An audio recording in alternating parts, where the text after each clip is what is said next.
بدشگونی. کیا آنکھیں بھڑکنے سے پریشانی آتی ہے؟ یہ تو جس نے یہ بدشگونی گھڑی ہے اس کو پوچھو. روز تو آنکھیں پٹ پٹاتے ہیں اٹھتے ہیں تو بعض یہ بابا کہتے ہیں کہ وہ یہ ہاتھ ہوتا ہے نا، تو اس طرح جیسے کہ وہ ہاتھ میں کھجاتے ہیں تو بھی کوئی کہتا ہے لگتا ہے میرے پیسے آنے والے ہیں. مطلب یہ سیدھے ہاتھ میں الٹے ہاتھ کی بھی میرے کو لگتا ہے کہ تھوڑی الگ ہے. کوئی جانے والا ہوتا ہوگا، کوئی آنے والا ہوتا ہوگا. تو یہ سب چلا رکھی ہے. بدشگونی جائز نہیں ہے. یہ بدشگونیاں بہت ہیں. نہ کہ یہ پیسہ آنے کا ہوئے تو بدشگونی کہاں سے ہوئی بابا؟ آنے کا تو ہاں مطلب یہ لگتا ہے پیسہ آنے والے ہیں. یہ مطلب یہ شگون بھی تو نہیں ہے نا. کچھ بھی نہیں ہے، ایسے ہی چلا رہی ہے. خارش ہوتی ہے سیدھی ہے نا. ہاتھ پر خارش ہو تو پیسے ملیں گے.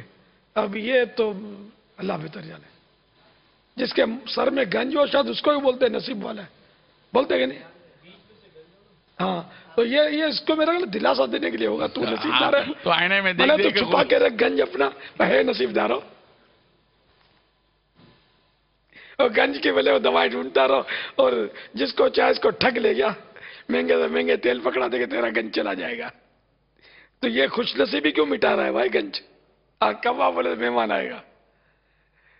تو یہ بدشگونی کتاب پڑھ لیں. آپ چھوٹا سا رسالہ یہ بہترین رسالوں میں سے دعوت اسلامی کے یہ ایک ہے.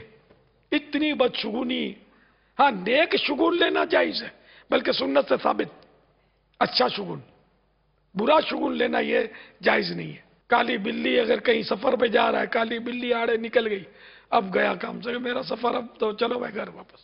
یہ سب ہمارا طریقہ نہیں ہے، کفار کا طریقہ ہے. بدشگونی اسلام میں اس کی کوئی جگہ نہیں ہے. جب بدشگونی کسی چیز میں دیکھے نا آدمی تو یہ کر گزرے. جا بے جا چل شیطان، تیرا یہاں کوئی بس نہیں چلے گا.